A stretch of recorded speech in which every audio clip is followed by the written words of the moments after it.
Nebuchadnezzar రాజు 90 అడుగుల ఎత్తు, 9 అడుగుల వెడల్పు ఉన్న ఒక బంగారు ప్రతిమను చేయించి మైదానంలో పెట్టిస్తాడు.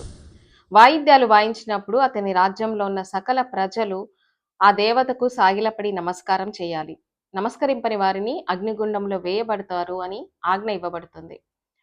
దానియేలు స్నేహితులైన షడ్రకు, మెషకు, అబెద్నెగో అను వారు ఆ బంగారు ప్రతిమకు నమస్కారం చేయలేదని రాజు తెలుసుకొని వారిని పిలిపించి, మీరెందుకు నా ప్రతిమకు నమస్కారం చేయలేదని అడుగుతాడు.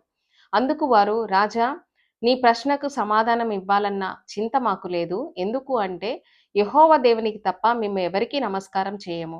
నీవు అగ్నిగుండంలో పడవేసినా సరే దేవుడు అందులో నుండి మమ్మల్ని రక్షించుటకు సమర్థుడు. ఒకవేళ ఆయన రక్షించకపోయినా సరే మేము నీ బంగారు ప్రతిమకు నమస్కారం చేసేది లేదు అని చెప్తారు.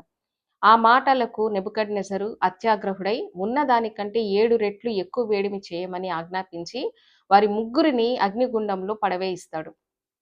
షడ్రకు, మెషక్కు, అబెద్నెగోలను విసిరేసిన వారు ఆ వేడిమికి తట్టుకోలేక మరణిస్తారు. అగ్నిగుండం నుండి ఎలాంటి అరుపులు వినబడకపోయేసరికి రాజు దగ్గరికి వెళ్లి చూడగా 4 మనుషులు తిరుగుతున్నట్లు కనిపిస్తుంది. 4వ వాని రూపము దేవతల రూపం వలె పోలి ఉందని అతని గ్రహించి వెంటనే అగ్నిగుండాన్ని ఆపివేయిస్తాడు. ఓకే.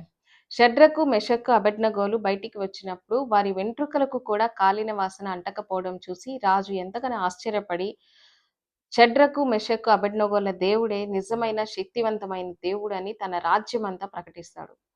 షడ్రకు, మెషక్కు, అబెద్నెగోలకు ఎంత గొప్ప విశ్వాసమో కదా!